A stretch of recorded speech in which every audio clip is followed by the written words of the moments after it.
Punk there, that's where people have their hair, you know, cropped back and cut and dyed, and they live a really outrageous life. Why do you think they do that? Why? I don't know, to attract attention. Don't like it. Why? Can you tell me why? Well, I would say it's offensive. Oh, stupid. Oh, I don't understand much. You don't understand it.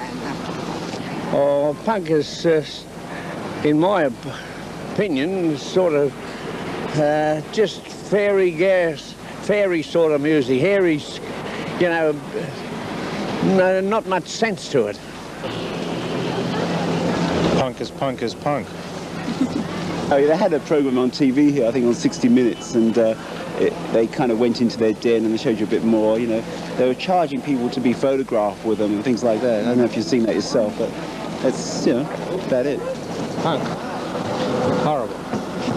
Why do you say it's horrible? I don't like the attire, I don't like the hair.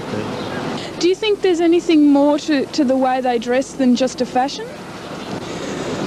Oh, no, I think it's just another sort of a thing generations go through. Punk is, I don't know, I came over quite long ago. We have got other rubbish like this. You seem to think it's rubbish. It's a time for the young people, so I don't know. I don't blame them, you know, when I see an idiot got white hairs, lilas on this side, you know, and all that look like the idiots. Punk? Oh, I've got no idea, I don't think. Punk? No idea. Way out. Punk. Pretty confusing, I think.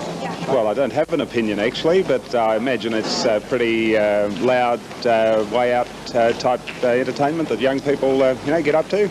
P-U-N-K. Is it? Yep. Oh, just rubbish, isn't it?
define punk in that sense? Well, it's an attitude to living. Punk to me means trying to sort of, you know, get rid of all the restrictions that you've been brought up with, like, you know, how you judge people by what they look like and things like that, and plus also trying to find an alternative to what there is already existing in the society. I think mostly people are out to have a good time and, you know, not be worried about being people saying, you know, you can't do this and you can't do that. I mean, I don't think image has got all that much to do with it, really. I mean, it's what you believe yourself that's most important. Yeah, everybody just wants to be free to get into what they want without any hassles. What do you say to people who say that all punk is a fashion? Well, I think they should look deeper into the issue than that. Sure, you know, like some people do have Mohicans and studded leather jackets and Doc Martens and that, but it's what's in your head, not what you wear. That's what's important, you know. It's a lifestyle. It's not to us. It might be to a lot of other people. It's just a fashion for a while, and then they might get sick of getting yelled at and, you know, harassed by people, and so they'll change their image to fit in with everybody else. But that's not what, you know. But you don't have to look like us if you want to be into punk. Like, you're into punk, you know, but you haven't got coloured hair or anything. It doesn't matter what you look like at all. 1, 2, 3, 4.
But do you think the person who walks down the street, and I mean I've seen it happen so many times that a punk will walk down the street, you're walking some few steps behind and you just see people turn around and laugh. That happens every day of our lives.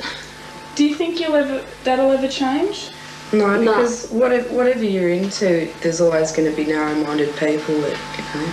That's true. They just aren't into it, or they can't even. They don't even take the time to stop and look and sort of think, oh yeah, you know, what are they on about? Mm. There's always narrow-minded people that are just going to judge you straight away. People are just too scared of anything that's different from the norm, you know, they just can't handle it and won't take the time to try and speak to us and find out what we're like, you know. They just immediately assume that we're illiterate idiots, you know, because they've got too many ideas from, say, you know, the Sex Pistols and vomiting and all that sort of shit, but we're not like that, you know. But most people just wouldn't even take the trouble to try and find out what we are like or whatever. You know? You're surely, looking the way you are, aren't you bringing that sort of harassment onto yourself?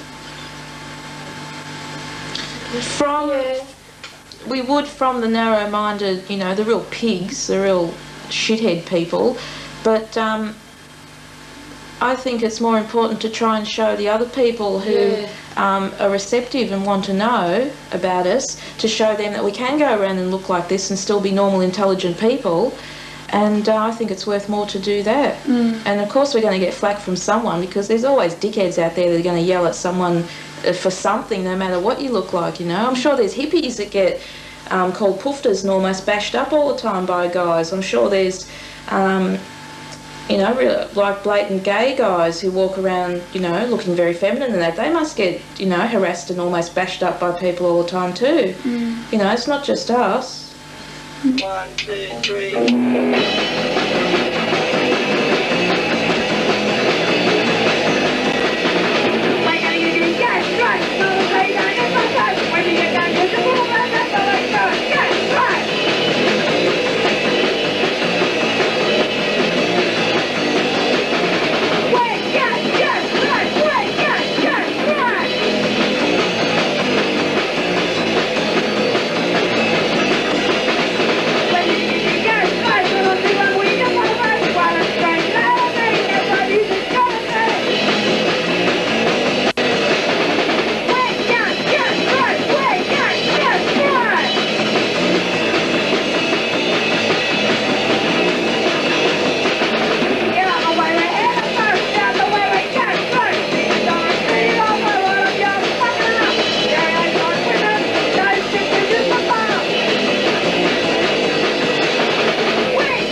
you go into the city and, you know, you see a few punk rockers, and these days people don't really turn their heads as much as they might have done a few years ago. I think it's, well, these days sometimes it's hard to tell who's a punk and who's not a punk, because punk is, you know, what's up in your head and what you think. It shouldn't be a fashion, really. And you might see some really trendy looking person with colours in their hair, and some old granny in the street might think, oh, they're a punk rocker, but then you might see some really straight looking guy walking down the street and he might have every punk record in the world. Do you think it's becoming more accepted? Oh yeah. Like if I had to walk down the street with green hair like this 4 or 5 years ago, I would have got a lot more flack and a lot more hostility from people than what I would now. So do you think in that sense that punk has achieved something? Yeah, I think so. Something, but still not enough. Your peace of mind is your own peace of mind.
Achieved a lot in the sense that there's an international network of people communicating with each other via, you know, not big record labels and things like that. Like what it's turned into more of a, I'm going to car punch let's say a sense of awareness. Like a lot of people are actually thinking about what's going on in the world and that, and people are coming up with more, I'd say, like more positive, like the lyrics are rebelling against what they see bad in this world, and there's a lot of things that are bad, and that's why I think that bands such as us and bands in other countries and that exist. You know, because I don't know, as a form of rebellion and as a form of change too. It's achieved people being more aware of political issues and things that are going on in the world. But is that necessarily good? Yeah, it's good. It's better than people just being mindless and doing what their government or what society tells them to do, instead of thinking for themselves. It's good that it is good that they know, but then again, is that knowledge telling them to do anything? Yeah, I think it's opened a lot of people's eyes to problems in the world. I think the 77 punk, it was good for its time, but looking back on it now, I don't think lyrically it achieved that much, because in 77 a lot of the bands weren't singing about really hard-hitting issues, whereas like Crass and bands like that overseas, and Australian bands like Depression and Vicious Circle are singing about, you know, a lot more hard-hitting issues now than what they were in 77. It's sort of been I see punk rock or hardcore or whatever you'd like to call it as a sort of a progression onwards.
Because it seems to be making a lot more people aware of different situations that exist in the world, and it's created a really big underground network as well through magazines like Maximum Rock and Roll, and plus just writing to people in different countries. It seems to be breaking down a lot of the barriers between different countries through correspondence, mail and music and stuff like that.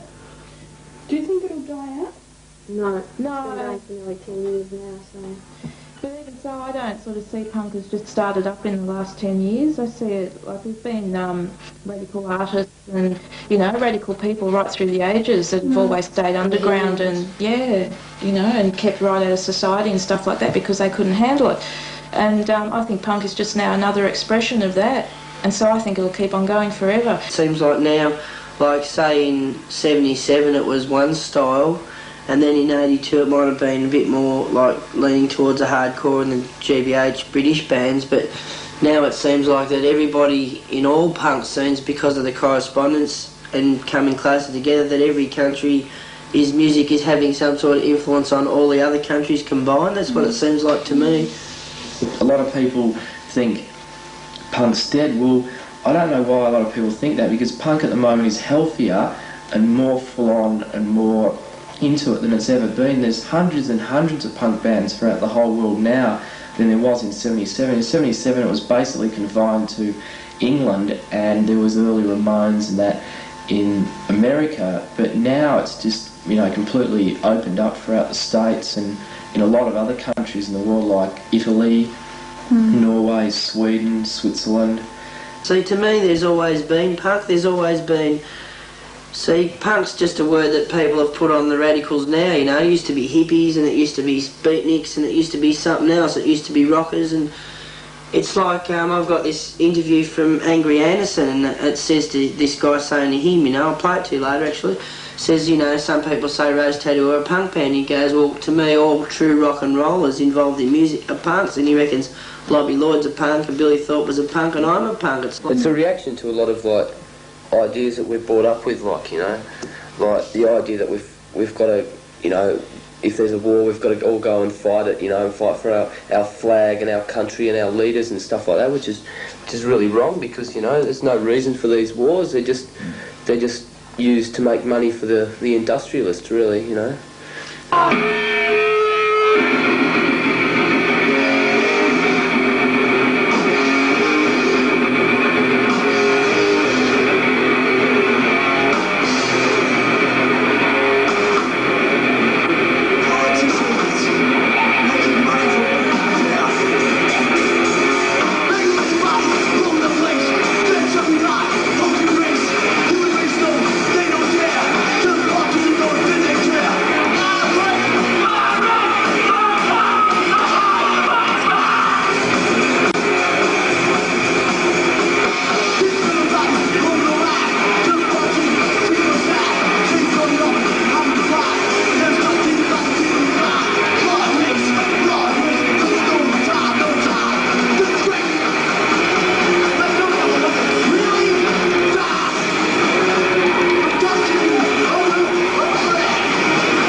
Well, Australia seems to be like an island that's a big relay system. That's what I can gather from it. Don't you reckon? Yeah. It seems like it's like this, you know, like everybody thinks, oh, you know, if there's a nuclear war, yeah, there'll be one, but they won't drop many bombs on Australia because of this and that. But I don't think it's like that. I think it's the other way, and that people are thinking that, well, you know, Australia's a little place out of the way, so we can put all our relay stuff there, and they'll cop it real bad, you know, because all the relay stuff's there, and it's only a little shitty island anyway, so nobody really cares about it, you know. But it's that little what I mean? shitty island that's full of all the yellow cake that's making Yeah, that's what I mean, yeah, that's what our song says, you know, uranium mining yesterday, MX Warhead's here to stay, and in that song Australia, Australia, it goes, Australia, Australia, our beloved land, come mining our uranium, we'll make a couple of grand. Goes good money for the economy, it'll provide you with a job, supplying the superpower with uranium for bombs. See, and that's what Australia is. Australia is that fuel for the nuclear power. That's where it stands, right in the middle of it.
It's like another song we wrote, money buys weapons, weapons for sale, supplier makes profit from war, you know, regardless of life. It doesn't... So it's like they're saying, yeah, well, we'll sell you uranium, we don't want to know what you do with it, because we're just selling you a product.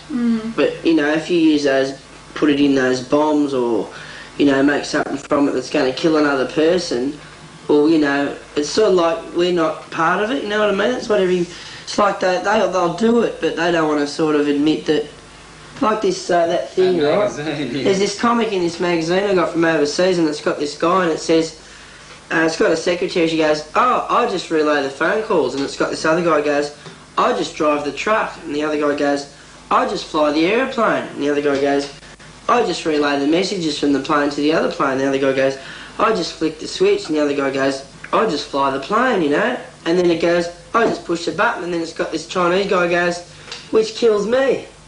The past has brought us war and death and famine and things like that. But surely by looking back at the past, you can try and discover what went wrong. Yeah, well, what's being what's going wrong? That's not happening, it's just getting worse. I'm not saying ignore the past, I'm saying learn from it. Most people don't. They just say, gee, we were really great in World War One and World War Two. We won, we bombed the Japs, we did all this stuff. They celebrate the fact I mean... They had wars, you know. And then you have places like RSLs and stuff like that. Bruce Ruxton. Yeah, like people like Bruce Ruxton and that. And you have places like the RSLs where all these guys who went out and fought for their country, you know, all this patriotism and stuff, and they go there and they drink and they talk about old times where they killed people. Yeah, these are the people who say this are the people who justify, you know, going to Vietnam. They're the people who say, well, Vietnam, you had to do that because, you know, if we didn't do it, the communists would have done it.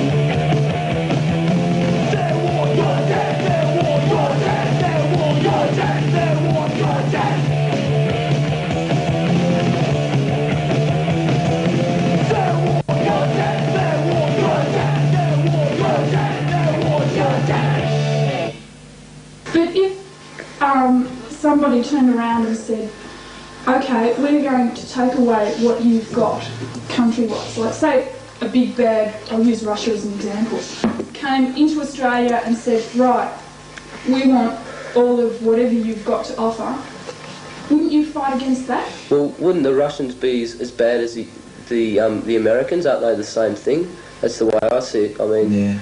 You know, like all we know that's the problem. Like, propaganda's installed into people's heads through that TV screen over there, and through other things as well. People's minds are manipulated. All we know of the Russians is what we get to see on. The Russians are just people, you know. Yeah. If the Russians want to come here and take over the country, it's not the Russians that want to do it. It's the political leaders that want to do it. It's the same. I mean, America's taken over this country already anyway, and nobody's actually got up and fought them. I mean, people think, gee, great, we've got Coca-Cola and Pizza Huts and McDonald's and all these nice little companies. It because you know, there's two types of villains. There's ones that are subtle, like America's really subtle. It uses different methods of oppressing people, whereas Russia's more direct, like a thug who walks down the street and whacks someone over the head with a club, whereas America's like the Godfather who says, hey Billy, go and get this guy with, you know, like they're the same type of villain, except they use different methods, you know. Like, you look at man over the periods of time, in order to create change, he's turned to a violent method like revolution and that, right? And revolution, you kill someone, you replace them with another system again, you know? But this way, it's like people are trying to, they're saying, right, well, we want change, but we don't want to create it through violent means, we want to create it through a passive means. And the way to create change is through communication. Like, if you can sit down and talk to people on a personal level from any country about anything, that's going to create change. We're taught that this lump of concrete that we're living on, this lump of... They're the same type of villain, except they use different methods, you know?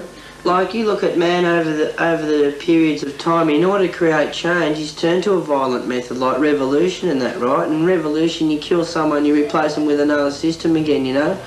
But this way, it's like people are trying to, they're saying, right, well, we want change, but we don't want to create it through violent means, we want to create it through a passive means.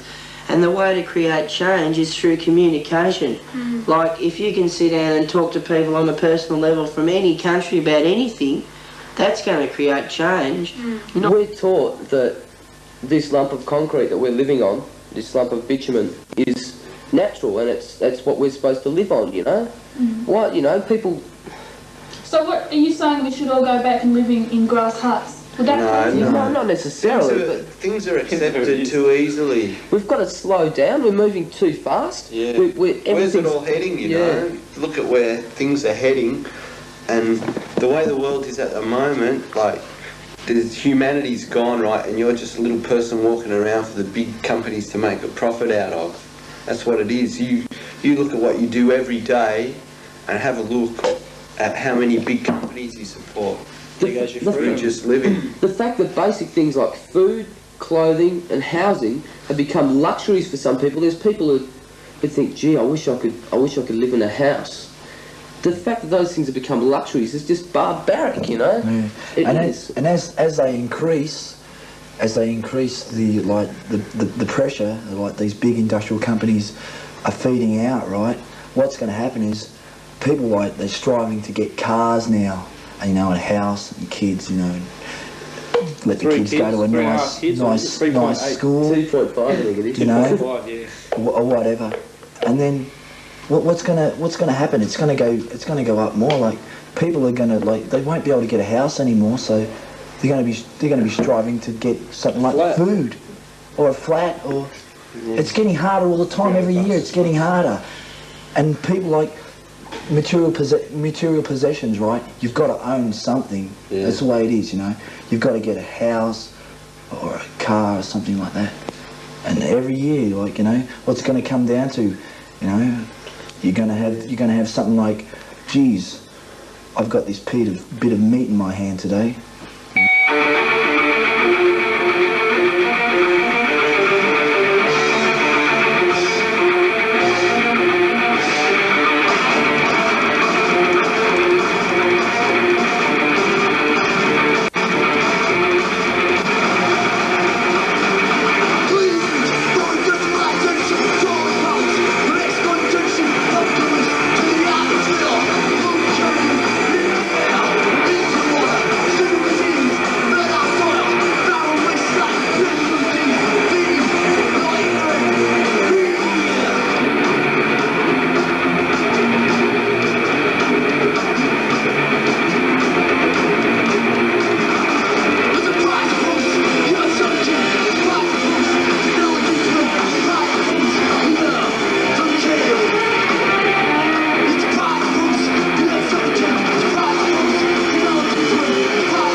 seem to be saying, oh, we're anti-commercialism, we're anti-materialism, and yet here you are making money. I'm not making that much money. I've put out 7 records at the moment. 4 of them are 7-inch EPs and 3 of them are albums, and I've got Depression's new Australia mini album coming out.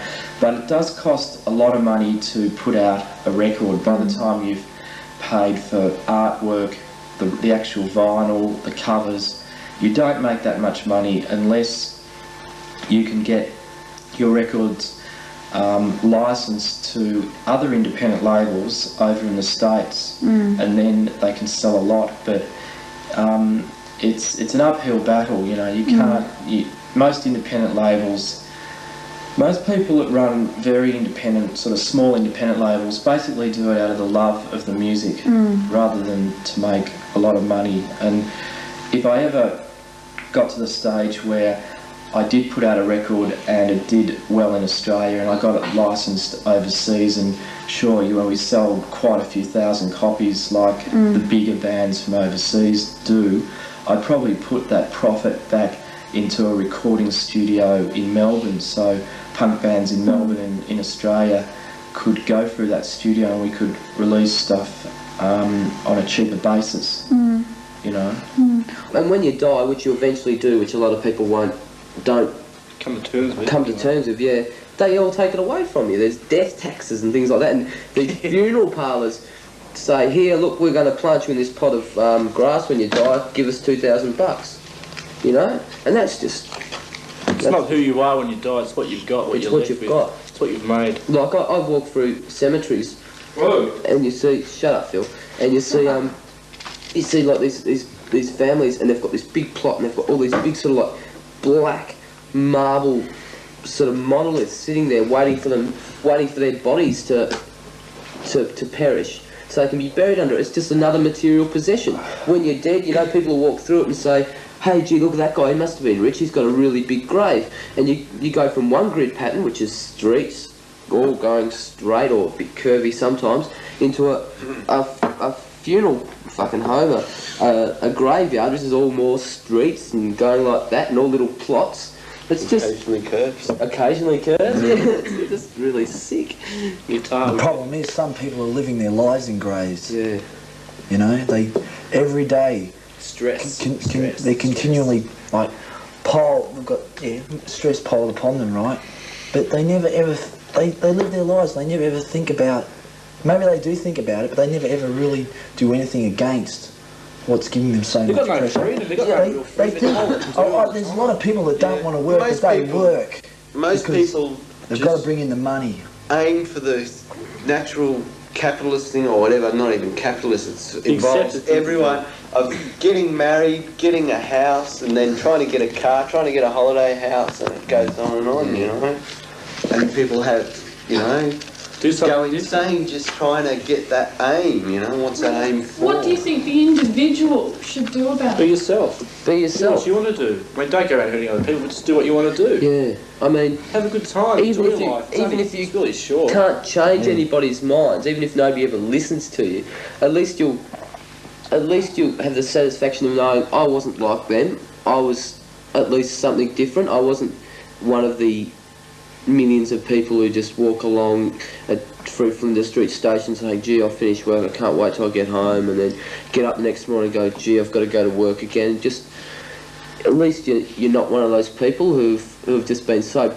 programmed that they just can't see any other way of existing. If you come here to watch a bunch of robots, there are no robots. We're all different, we're all individuals, we've all got different emotions, different feelings. Different opinions.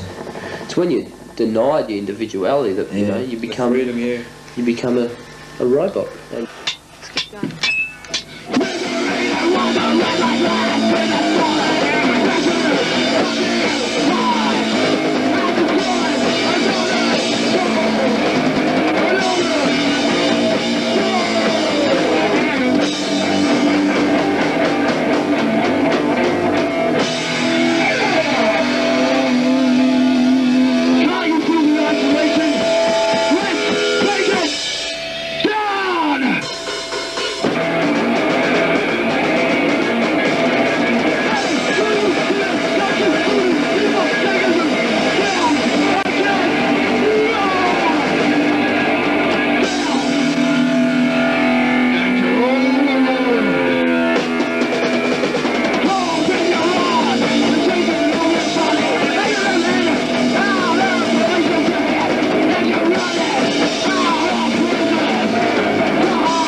all messed up. Think about it. Think about it.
You see, it all depends what your definition of drugs is too. Cigarettes are drugs, coffee's drugs. Yeah, see, that's Beer's another drug. thing. Yeah, there's all these drugs that you can buy in the system, but the system says to you that other things are drugs and you can't.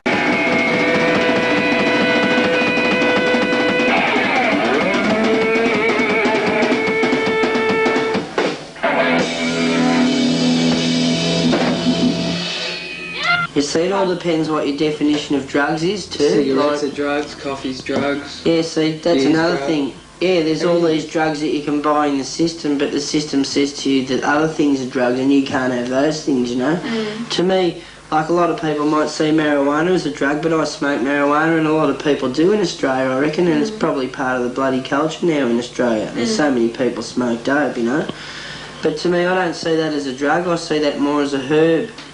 But I see things like speed and heroin as drugs, you know, and to me, I think, I don't know, like if you want to use drugs, you've got to be careful with them, you know, and people can get into drugs and die from it, you know what I mean? They get sucked into it too much.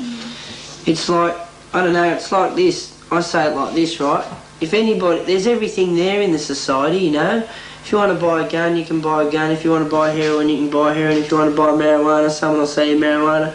If you want to buy alcohol, you can buy alcohol. It's like there's everything, but you've got to sort of try and learn to get all these things under control, you know what I mean? Like, people get involved in things and they don't know what they're doing, you know what I mean? And that's how they get sucked into them, like they become alcoholics or heroin addict or bombed out on speed or just smoking dope all day and not doing anything, you know what I mean? See, I don't see marijuana as a drug because it's a herb and it grows in the ground, you know, and it's pretty natural. And you can grow one in your a plant in your backyard and smoke it just the same as you could grow oregano or basil or, you know, spring onions in your backyard. It's all the same to me. It hasn't got as many detrimental effects as all the other drugs. Like, you can get stoned one night and you won't wake up feeling really fucked and hungover the next morning, you know. It has no effect on you physically. So, you know, that just all points that it's okay for human use, you know. But what about drugs like heroin? Oh yeah, no, we don't get into them.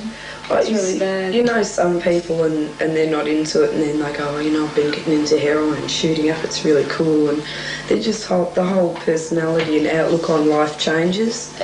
It's shit. 1, 2, 3, 4.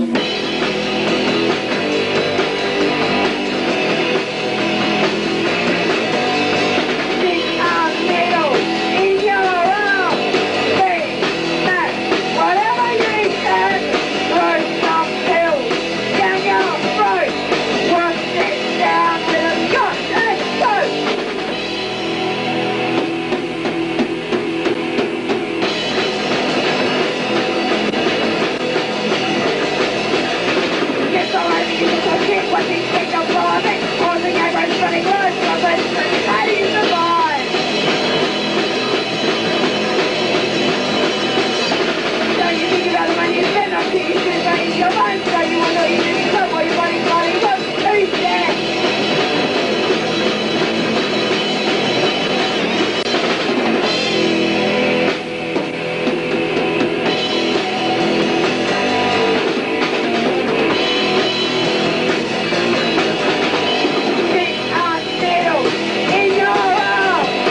Where do you see the image of the negative image that's been developed from punk, or that's been generated from punk? Where do you see that as having been?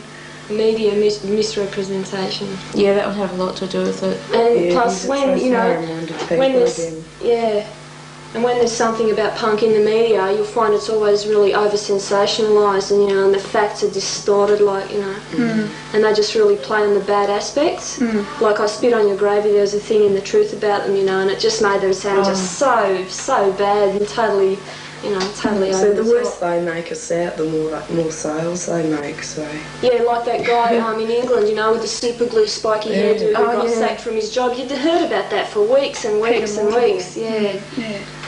You see, these people watch Willisy, and Mr. Willisy tells them that all these punks, 20 of them sleep in a bed and there's no rules except you can't shoot up heroin upstairs. What do you expect them to believe if they see stuff? So I'm sure Willisy. That's the image that's put I'm sure across. the image put to them. They don't know any better. Is it true? Is it a truth? Not true. There are people, there obviously are people who are like that. But every culture has idiots. You listen to most of the bands that are involved in the punk thing at the moment, and most of them have got anti-violent songs. But you always hear about the bad aspects, but nobody ever takes the trouble to write about the positive aspects. Because it's not as interesting. It's not as interesting as slagging at somebody or knocking somebody to the ground or getting pissed or shooting up or something like that. It doesn't sell as many papers or whatever. But where do you think punk in Australia, or how do you think punk in Australia is going to improve things here? I'd say basically it's really not. It won't improve. It won't It won't make a big change over the whole thing at the moment. But basically, it's up to the people involved themselves to satisfy their own peace of mind and do what they can. Yeah. Do you ever feel disgruntled that the change that you're trying to bring about probably won't come to its fruition in my lifetime? Yeah, I do, yeah. But I know that I'll have played a small part in it, and so many other people have in the past, But yeah, I do, yeah. But I've seen a lot of, in my lifetime, I've seen a lot of these things I'm talking about coming into existence though as well, you know what I mean? Which is really satisfying for me as well. Like the way I feel inside, amongst my friends and the people I can talk to and relate to, it's something better than what I see out there. To me, there's two different worlds. There's a world where you can go along and flow along with whatever's going, all these fucking corporations working, getting a house, all that stuff.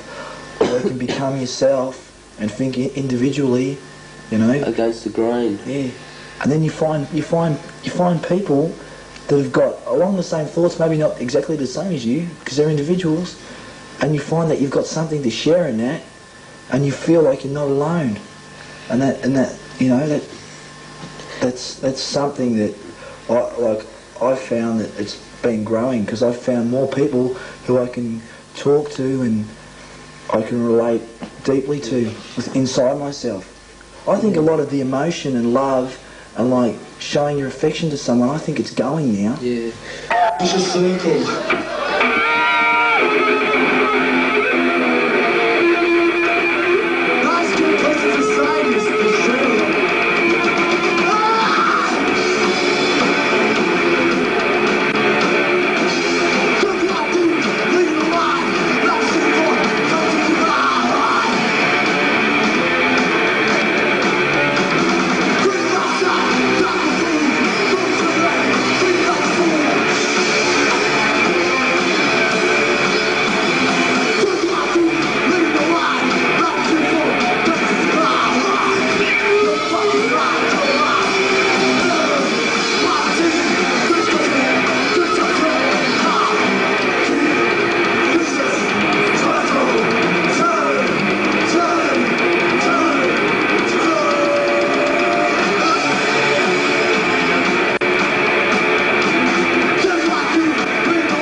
Oh, just rubbish, isn't it? Why do you say it's rubbish?